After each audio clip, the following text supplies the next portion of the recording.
Dear student, आज हम BSc part 1 paper 2 bryophytes algae and lichens में ब्रायोफाइट हेपेटिकॉप्सिडा रिक्सिया के बारे में डिटेल में स्टडी करेंगे। रिक्सिया जो प्लांट है वो हेपेटिकॉप्सिडा के अंदर आता है। क्लास हेपेटिकॉप्सिडा में रिक्सिया को पढ़ा जाता है और ये जो सदस्य है ये हेपेटिकॉप्सिडा मीन्स हेपेटिका वर्ड से मिलकर बना होता है और हेपेटिका का अर्थ है लीवर। क्योंकि इसका शेप, क्योंकि ये जो इसका शेप अगर हम देखें तो ये मल्टी लोब स्ट्रक्चर है, लीवर की जैसा होता है, इसलिए इसको लीवर वर्ड भी कहते हैं। और इसकी क्लास क्या होगी? हेपेटिकॉप्सिडा। तो मार्केशियस ऑर्डर का सबसे सिंपलेस्ट जो मेंबर है हेपेटिकॉप्सिडा क्लास का रिक्सिया होता है।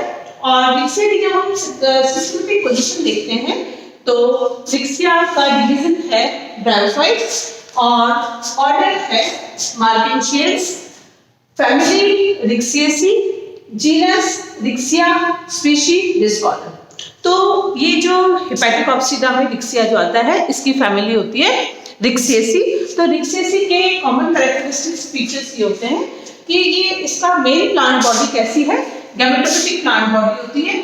और जो थैलस है वो थैलस कैसा है? डॉर्सीवेंट्रल फ्लैटेड है और ये बायलैटरल सिमेट्रिकल है, मतलब इसकी दो सिमेट्री होती है, द्विभाजिक रूप से शाखित होता है और इसकी दो सतह होती हैं, डॉर्सल साइड और वेंट्रल साइड्स होती हैं। और इसके साथ साथ इसके ये मध्य में तो मोटा होता है और किनारों पर पतला होता है और इसके अंदर मध्य में ये मध्य शिरा इसके अंदर पाई जाती है। तो कैरेक्टरिस्टिक फीचर ऑफ रिक्सिया का फर्स्ट कैरेक्टरिस्टिक फीचर हो गया प्लांट बॉडी गैमेटोफिटिक और गैमेटोफाइट में कैसे? थैलॉइड है। थैलॉइड कैसा है? डॉर्सीवेंट्रल फ्लैटेड होता है।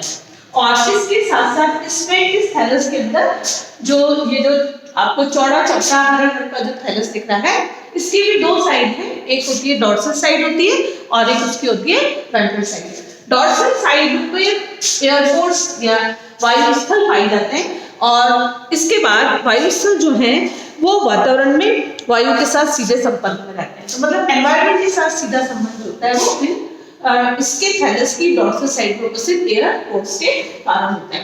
और जो इसकी वेंट्रल सरफेस होती है वो पैरेन्काइमल सेल्स की मिलकर बनी होती है और इनके साथ साथ यहीं पर ही फूड का जो स्टोरेज होता है वो वेंट्रल साइड पर होता है। जो थैलस की जो वेंट्रल साइड है उसके ऊपर स्केल्स एंड राइजर्स प्रेजेंट होते हैं। तो राइजर्स जो होते हैं वो नीचे की तरफ, जिसको हम मूलाभास कहते हैं, इनका काम मूल का काम करना होता है और ये राइजर्स होते हैं वेंट्रल साइड पर ही लगे होते हैं। इसी के साथ साथ इसमें स्केल्स भी पाए जाते हैं और स्केल्स का भी काम जो होता है वो उस थैलस को प्रोटेक्शन प्रोवाइड करना होता है। जब हम रिक्सिएसी के स्पोरोफाइट को देखते हैं, रिक्सिएसी के कैरेक्टर है कि इनका जो स्पोरोफाइट होता है वो बिल्कुल सिंपल प्रकार का होता है। उसमें फुट और सीधा एब्सेंट होते हैं और केवल कैप्सूल प्रेजेंट होता है और इस रचना को हम स्पोरोगोनियम कहते हैं। कैप्सूल जो होता है इसकी ये 1 लेयर सेल से मिलकर बना होता है और इस पर इसकी भित्ति पर जो है, जब कैप्सूल की जो वॉल देखी जाए तो इसकी भित्ति पर एक कोशिकीय आवरण वास्तव मिलित होता है, मतलब इसके कैप्सूल को चारों तरफ से कवर करने के लिए सिंगल लेयर सेल्स का एक बाहर की तरफ जैकेट प्रेजेंट होती है। और ये जैकेट जो होती है वो क्या करती है? वो वास्तव में कैलिप्ट्रा की ही बाहरी कोशिकाओं का एक स्तर होता है, कैलिप्ट्रा की बाहरी कोशिका स्तर होता है। और इसके अंदर रिक्सिएसी की कैरेक्टरिस्टिक फीचर है इसमें कोलुमेला और इलेक्ट्रोफोर्स जो होते हैं वो एब्सेंट होते हैं और इसके साथ साथ इसके जो डेहिसन जो स्फुटन जो होता है वो वास्तव में क्या होता है? कैप्सूल का जब स्फुटन होता है तो ये इसके चारों ओर स्थित जो उसका गैमेटोफाइट टिश्यू है वो डेड हो जाता है, उसके डिके होने से ही उसका स्फुटन होता है। ठीक है, तो इस प्रकार से ये हमने पढ़ा कि हेपेटिकॉप्सिडा का जो मेन हम रिक्सिया पढ़ रहे हैं और रिक्सिया में जो उसकी फैमिली जो होती है main characteristic feature of Riccia देखिए। अब हम देखते हैं क्योंकि हमको रिक्सिया की कंप्लीट लाइफ साइकिल को पढ़ना है तो उससे पहले हमने उसके सिस्टमेटिक पोजीशन में देखा कि इसकी फैमिली रिक्सिएसी के क्या कैरेक्टरिस्टिक फीचर होते हैं। नेक्स्ट होता है इसकी अकरेंस क्या क्या होती है, ये कहाँ पर मिलता है। तो रिक्सिया कहाँ मिलता है? वास्तव में ये रिक्सिया जो है, इसका नामांकन जो है वो इटली के एक सुप्रसिद्ध जो बॉटनिस्ट थे रिक्सी नाम के सम्मान में दिया गया। मतलब वो जो रिक्सी जो बॉटनिस्ट थे, रिक्सी उनका नाम था, इसलिए उसी को हम इनका नाम दिया गया रिक्सिया। और लगभग ये सभी स्थानों पर पाया जाता है। और इसके साथ साथ कुल मिला के वर्ल्ड में जो इसकी 120 लगभग इसकी स्पीशीज होती है, 140 स्पीशीज होती है सॉरी, और इंडिया में जो होते हैं इसकी 30 स्पीशीज होती हैं। इनमें से रिक्सिया फ्लोटेसेंस होता है, फ्लोटेरेंस है, रिक्सिया आबोसेंसिस होता है। ये इसकी रिक्सिया की हाइड्रोफिटिक जलीय जातियां होती हैं जो स्वच्छ जल में, एक स्थिर जल में और स्वच्छ जल में पाई जाती हैं। एक होता है रिक्सिया पठान कॉटेनेसिस भी होता है, रिक्सिया कश्यपई होता है, रिक्सिया क्रस्टिएटा होता है। तो ये टोटल ये भारत में ये 30 जातियां पाई जाती हैं। और राजस्थान में जो रिक्सिया की जातियां पाई जाती हैं उनका नाम है Riccia aravalensis, Riccia reticulata, Riccia discolor, Riccia गैजेंटिका, रिक्सिया जोधपेरेंसिस और क्रिस्टेलाना। तो इस प्रकार से ये जो इसकी टोटल स्पीशीज होती हैं।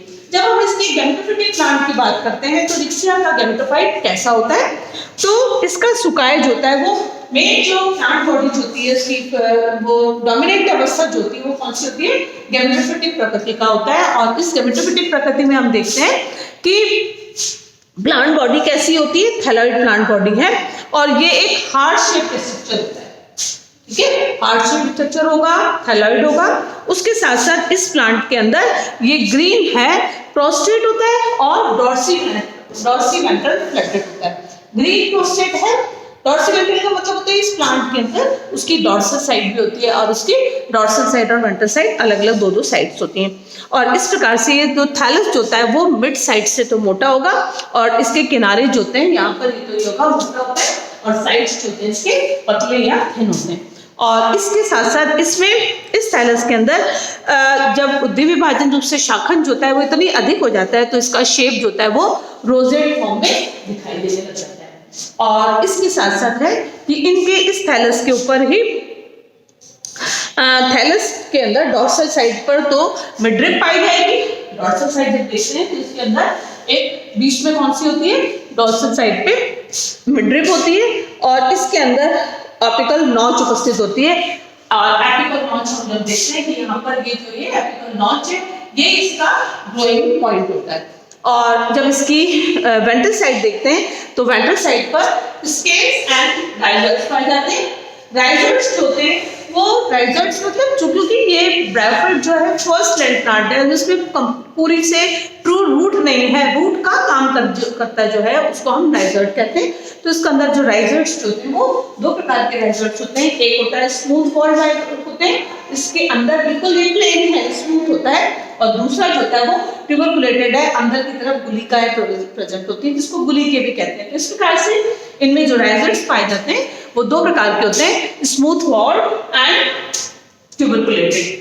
जब इसके ये होते हैं दो प्रकार के इसके हो गए और ये राइजर्ट जो होते हैं वो यूनिसेलुलर होते हैं, अनब्रांच्ड होते हैं एंड धागे जैसी संरचना इनकी पाई जाती है और ये ज्यादातर मध्य शिरा पर पाए जाते हैं। और इनके अंदर जो दो इनका मेन काम जो है वो फिक्सेशन और एब्जॉर्प्शन का काम होता है। तो राइजर्ट्स होती है क्योंकि रूट नहीं है तो रूट का काम कौन करेगा, रूट का काम राइजर्ट्स करते हैं। तो जो रूट काम करती है फिक्सेशन का काम करेगी एब्जॉर्प्शन, तो दोनों काम राइजर्ट्स के द्वारा होते हैं। इनमें जब हम स्केल्स देखते हैं तो स्केल्स कैसे होते हैं, स्केल्स मल्टी सेलुलर होते हैं। यहाँ पर जो है यहाँ पर इसके साथ साथ इसके अंदर स्केल्स भी पाए जाते हैं। स्केल का ये शेप दे रखा है कि स्केल कैसे है, मल्टी सेलुलर है, बहुकोशी की रचना होती है और इनके किनारे ये बैंगनी कलर का पर्पलिश होते हैं और इसके साथ साथ ये मार्जिन पर पाए जाते हैं। और इसके साथ साथ एपिकल नॉच के पास में ये समूह में ज्यादा मिलते हैं। एपिकल नॉच के पास के अंदर जो स्केल्स होंगे वो